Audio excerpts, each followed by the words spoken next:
Bismillahirrahmanirrahim. Assalamualaikum warahmatullahi wabarakatuh. Innal hamdalillah nahmaduhu wa nasta'inuhu wa nastaghfiruh wa na'udzu billahi min shururi anfusina wa sayyiati a'malina. May yahdihillahu fala mudilla lahu wa may yudlil fala hadiya lahu. أشهد أن لا إله إلا الله وحده لا شريك له وأشهد أن محمدا عبده ورسوله صلى الله عليه وآله وسلم اللهم صل على محمد وعلى آل محمد كما صليت على إبراهيم وعلى آل إبراهيم إنك حميد مجيد وبارك على محمد وعلى آل محمد كما باركت على إبراهيم وعلى آل إبراهيم إنك حميد مجيد. Muslimin wal muslimat rahimakumullah, kembali kita bersyukur pada pagi hari ini kepada Allah Subhanahu wa taala. Alhamdulillah, Allah masih memberikan hidayah kepada kita semua sehingga bisa kita melaksanakan salat subuh berjamaah. Dan patut juga kita syukuri yaitunya bisanya kita melakukan suatu amalan sunnah dari Rasulullah SAW mengerjakan salat subuh di masjid di hari Jumat, kemudian membaca surat As-Sajdah dan Al-Insan. Ini merupakan sunnah Rasulullah SAW dan alhamdulillah kita sudah melaksanakan, mudah-mudahan menjadi amal soleh hendaknya di akhirat. Amin ya rabbal alamin. Kemudian salawat dan salam semoga tercurah kepada Rasulullah SAW dan juga semoga tercurah kepada keluarga beliau, sahabat-sahabat beliau dan orang-orang yang senantiasa mengikuti sunnah-sunnah Rasulullah SAW sampai akhir zaman. Amin ya rabbal alamin. Kaum muslimin wal muslimat rahimakumullah, insyaallah pada pagi hari ini kita akan saling mengingatkan di antara kita semua, dan ini merupakan juga menjadi kewajiban kita sesama muslim, bahwasanya Allah memerintahkan saling mengingatkan di dalam kesabaran dan saling mengingatkan, mengasih nasihat kepada wa tawassaw bil haqq, di dalam kebenaran, wa tawassaw bis sabr, dan di dalam kesabaran. InsyaAllah kita akan menyampaikan yang telah disampaikan juga oleh sahabat Rasulullah SAW, yaitu Ibnu Mas'ud radhiyallahu anhu, yaitu di dalam wasiat Ibnu Mas'ud radhiyallahu anhu. Kaum muslimin, sama-sama kita ketahui Ibnu Mas'ud adalah salah seorang sahabat Rasulullah SAW, dan beliau termasuk dari kalangan muhajirin. Bahkan beliau masuk Islam di Makkah sebelum beliau hijrah menuju kota Madinah. Beliau sudah Islam di Makkah Al-Mukarramah. Kemudian beliau ikut bersama Rasulullah SAW hijrah ke Madinah. Kemudian kalau kita lihat bagaimana keadaan para sahabat, dan para sahabat juga beda-beda tingkatannya. Ada yang dekat sekali dengan Rasulullah SAW, ada juga yang mungkin nampak jauh-jauh, ada mungkin yang sering bertemu dengan Rasulullah SAW, dan ada juga yang mungkin sekali-sekali bertemu dengan Rasulullah SAW. Dan juga kalau kita perhatikan sahabat Nabi SAW, ada yang tugasnya yang sering karena kedekatannya dengan Rasulullah SAW yang selalu membawakan air wudhu terhadap Rasulullah SAW. Kemudian ada juga di antara mereka radhiyallahu anhum yang saking dekatnya terbiasa membawa sandal Rasulullah SAW. Masya Allah.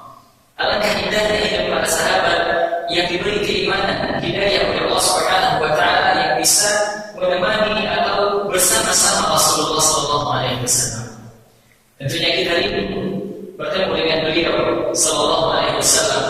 Mudah-mudahan walaupun kita jaraknya sangatlah jauh, jangankan kita mengetahui seluk-beluk Rasulullah sallallahu alaihi wasallam, bahkan mungkin kita belum sempurna tahu, kebanyakan kita belum sempurna tahu bagaimana wajah Rasulullah sallallahu alaihi wasallam dengan sirah-sirahnya atau dengan hadis-hadis para sahabat. Bagaimana kehidupan beliau? Masih jauh dari ingatan kita, dari pengetahuan kita bagaimana Rasulullah sallallahu alaihi wasallam itu. Ya walaupun demikian, kita berdoa kepada Allah Subhanahu wa taala dengan munajat, dengan berserah diri, dengan memohon sepenuh hati, semoga kita dipertemukan Allah Subhanahu wa taala nantinya dengan Rasulullah sallallahu alaihi wasallam di surganya. Amin ya rabbal alamin. Kaum muslimin rahimakumullah, dan Ibnu Mas'ud sahabat Nabi ini juga termasuk sahabat yang dekat dengan Rasulullah sallallahu alaihi wasallam. Dan Nabi sallallahu alaihi wasallam juga banyak mengasih komentar yang mengatakan tentang sahabat Nabi yang mulia ini, ya. Bahkan Rasulullah sallallahu alaihi wasallam di dalam hadis Al-Hakim dan yang lainnya disahihkan oleh Syekh Albani, bahkan Rasulullah sallallahu alaihi wasallam, aku sudah redha bagi kalian umatku dengan apa yang telah diredhakan oleh Ibnu Mas'ud kepada kalian. Saking Rasulullah sallallahu alaihi wasallam dekat dan percaya dan tahu bagaimana Ibnu Mas'ud ini, keadaan keimanan, keadaan ketakwaan dan keadaan terpercayanya fitrahnya Rasulullah sallallahu alaihi wasallam terhadap Ibnu Mas'ud. Rasulullah sudah tahu apa yang telah diredhakan oleh Ibnu Mas'ud kepada kalian, kata Rasulullah sallallahu alaihi wasallam. Begitu Rasulullah menjamin bagaimana keimanan, ketakwaan dan fitrahnya Ibnu Mas'ud radhiyallahu anhu. Kaum muslimin rahimakumullah, kemudian Ibnu Mas'ud juga disampaikan oleh Rasulullah sallallahu alaihi wasallam tentang beliau. Apa perkataan Rasulullah sallallahu alaihi wasallam di dalam sebuah hadis? Beliau mengatakan sallallahu alaihi wasallam, siapa yang suka membaca Al-Quran, yang mencintai membaca Al-Quran, maka bacalah ya sesuai dengan bacaan Ibnu Ummi Abdin, yaitu Ibnu Mas'ud. Jadi nama lain Ibnu Mas'ud adalah Ibnu Ummi Abdin, ya. Bacalah sesuai dengan bacaan-bacaan yang dikeluarkan oleh Ibnu Mas'ud. Dan tercatat dalam sejarah bahwasanya beliau orang yang mendengarkan Al-Quran dari pertama turun. Pertama wahyu dari Allah Subhanahu wa taala turun ke Rasulullah sallallahu alaihi wasallam, tidak satu pun yang tidak diketahui oleh Ibnu Mas'ud. Terdapat di dalam perkataan beliau radhiyallahu anhu bahwasanya Ibnu Mas'ud mengatakan, bukan di sini dia berbangga-bangga atas dirinya, bukan dia mengatakan dia adalah orang yang sombong, tidak. Tentunya para sahabat Nabi yang mulia jauh dari sifat-sifat itu. Apa perkataan Ibnu Mas'ud yang mengatakan dirinya bersama Rasulullah dan mengatakan bahwasanya tidaklah turun wahyu dari Allah Subhanahu wa taala kecuali dia tahu.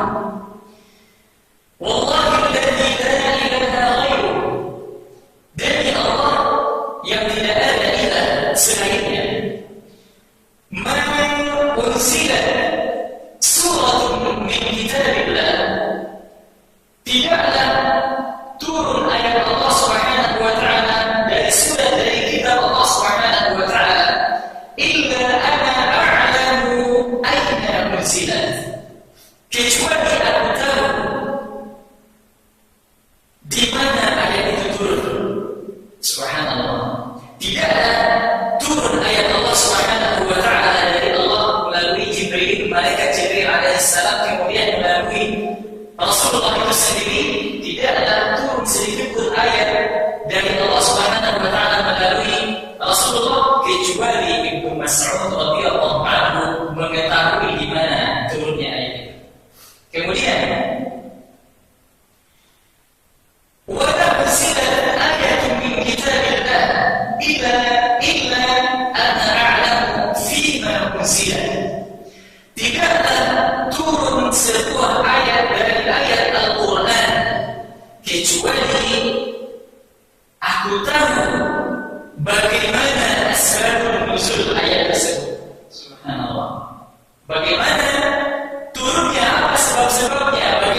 kecuali Ibnu Mas'ud mengetahui.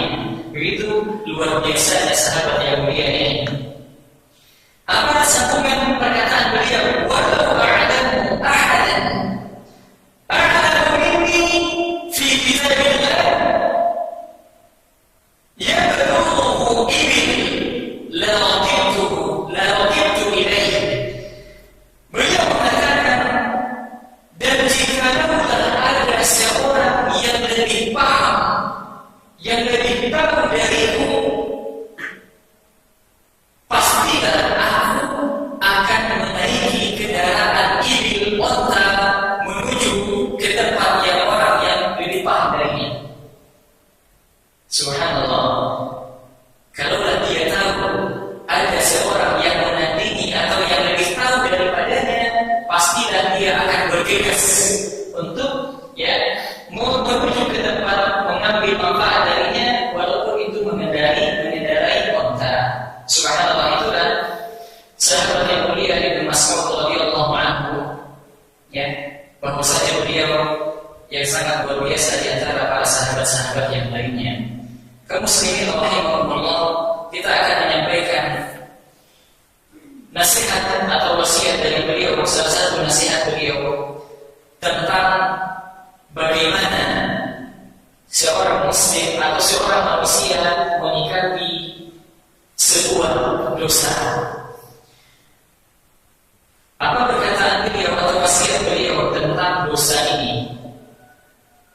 Di sini mencakup semuanya, tidak orang muslim, tidak orang tercela, semuanya di sini. Bagaimana beliau mengatakan? Bahwasanya beliau mengatakan, innal mu'mina yara dhunubahu ka'annahu qa'idun tahta jabal yakhafu an yaqa 'alayhi wa innal fajira yara dhunubahu kadhubabin marra 'ala anfihi faqala bihi hakadha fadabahu 'anhu. Perkataan Ibnu Mas'ud atau wasiat Ibnu Mas'ud yang perkataannya sangat ringkas, itulah perbedaan perkataan para sahabat radhiyallahu anhum salafus saleh dengan perkataan-perkataan orang-orang yang banyak berbicara pada saat sekarang ini.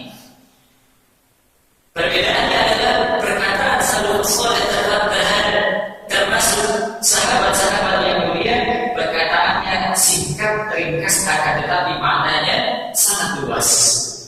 Dan bedanya dengan perkataan-perkataan yang kebanyakan pada zaman sekarang ini, yang dia mengatakan ini dan itu, dia mengatakan ini dan itu, akan tetapi nilai kalau kita kembangkan perkataannya sangatlah sedikit. Di sini subhanallah, apa perkataan Ibnu Mas'ud mengasih wasiat kepada kita? Sesungguhnya seorang mukmin memandang dosa-dosanya, orang mukmin ini yang pertama, dia memandang dosa-dosanya seakan-akan dia duduk di tahta jabal, dia duduk di bawah gunung. Yakhafu an yaqa 'alayhi, dan orang mukmin ini dia takut akan jabal itu, gunung itu akan menimpanya.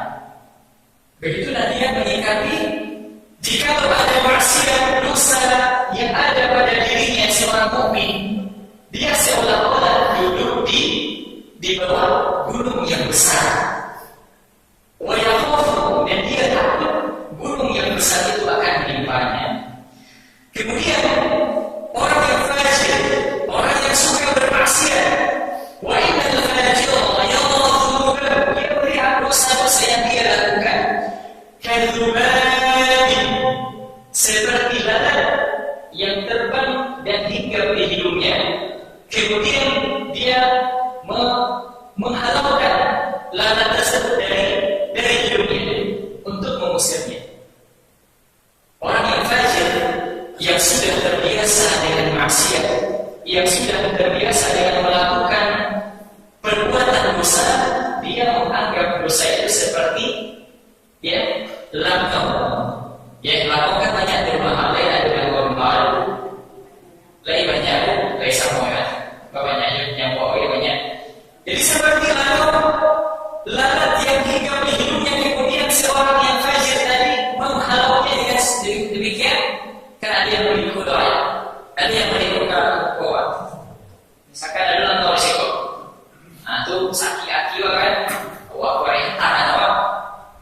pakai kuat supaya capek dan lewat tempo supaya lamun aku mati.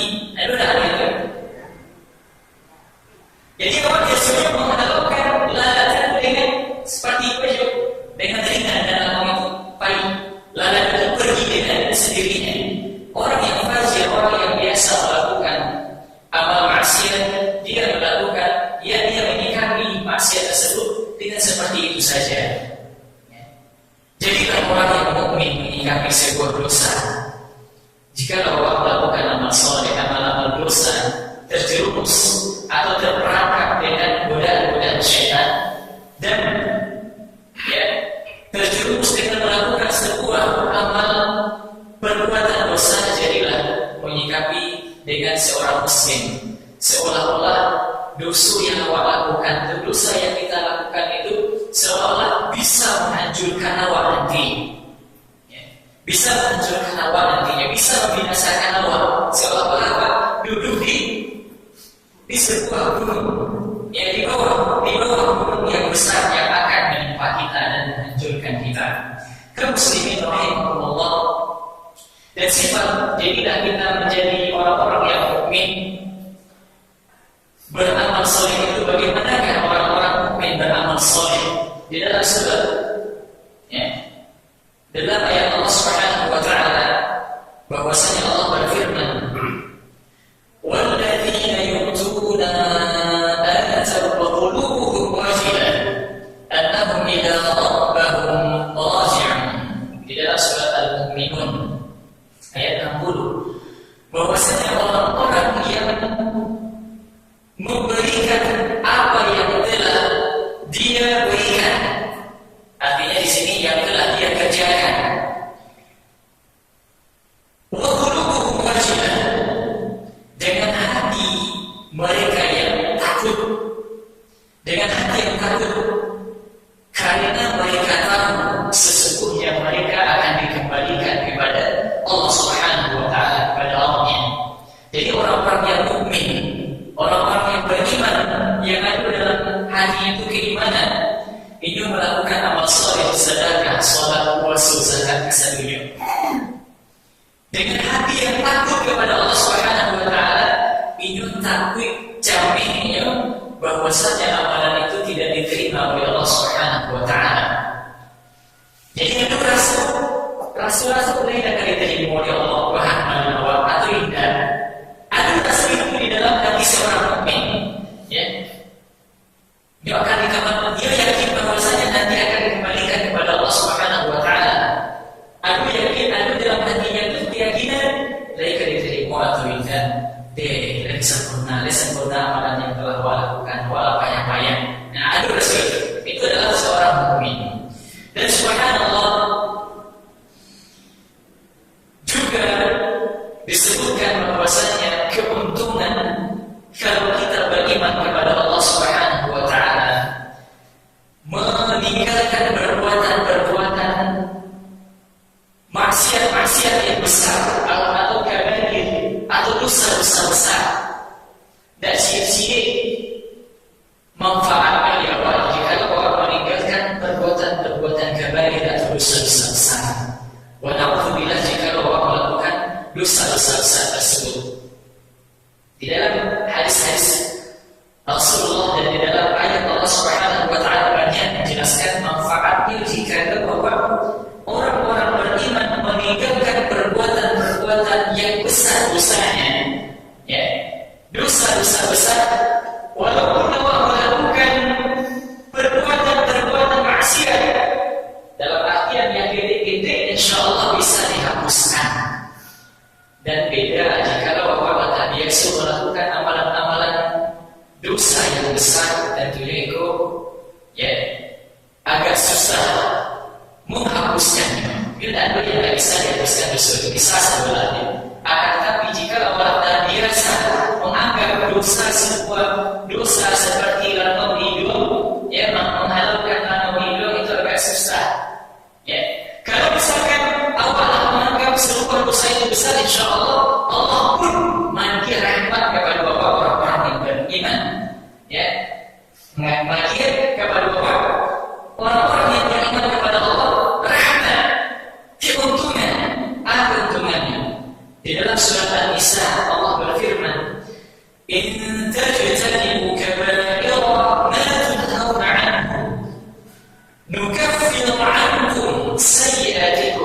yudkhilkum mudkhalan karima.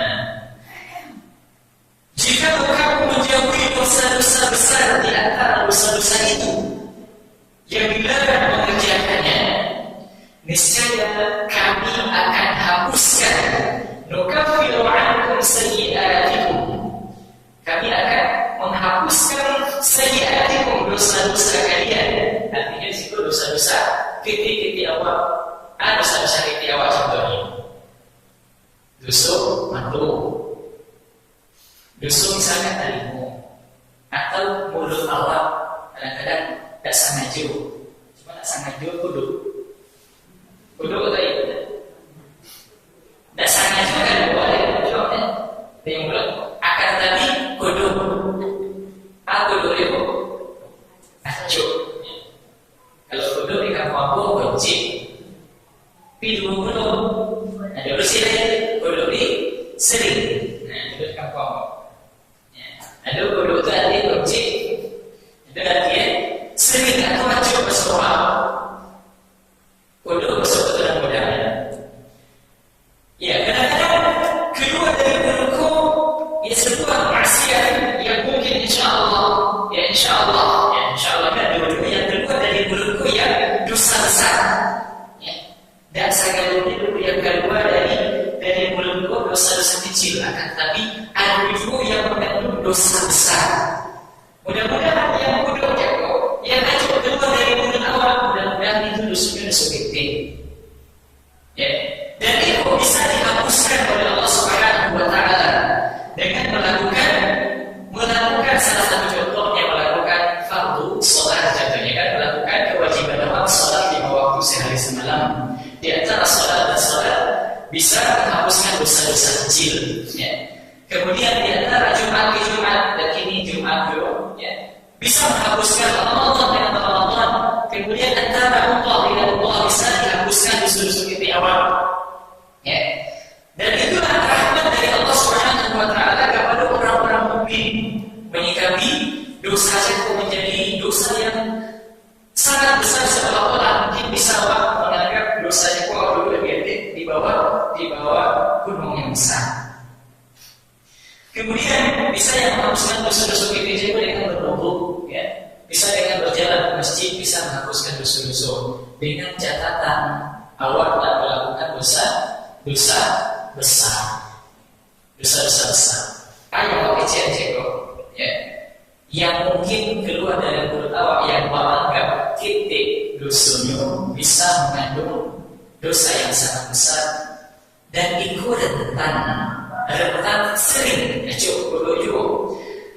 Allah Nabi perkataan Ibnu Taimiyah rahimahullah, perkataan beliau, Inna as-salihina yajtanibu kaba'ira al-dhunub مثل الزنا أو شرب الخمر والسرقة والسرقة. Mungkin ada dua kesalahan tulis itu, tolong diperbaiki.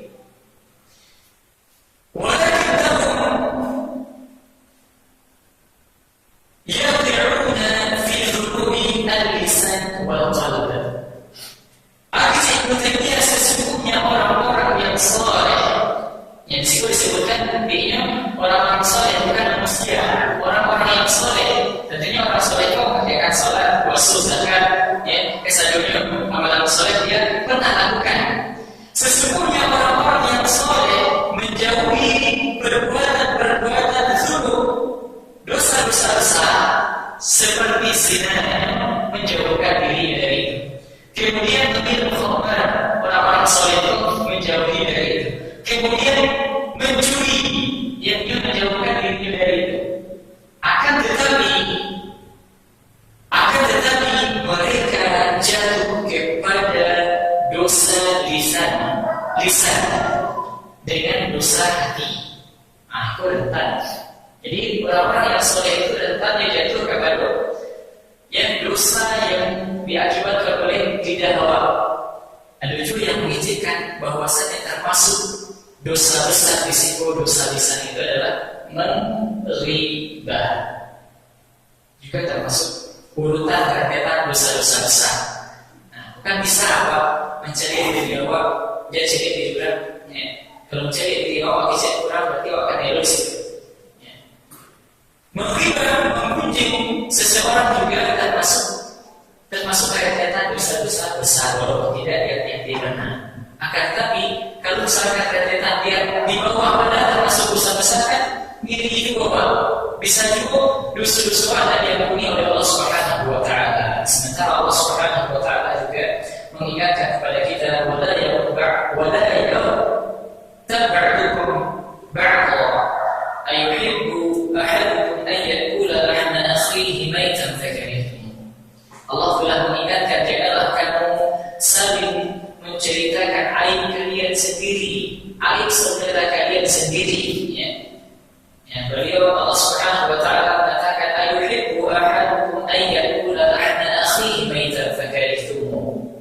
Apakah kalian suka memakan daging saudara kalian sendiri? Tentunya kita jijik, ya. Dan itulah yang diingatkan, yang diperintahkan oleh Allah, yang dilarang oleh Allah Subhanahu wa taala dan Rasulnya, ya, supaya orang meninggalkan perkataan-perkataan yang menyakitkan hati saudara, meninggalkan perkataan-perkataan yang mungkin mendengar ketika saudara mendengar sakit hatinya, ya, itulah yang dilarang oleh Allah Subhanahu wa taala.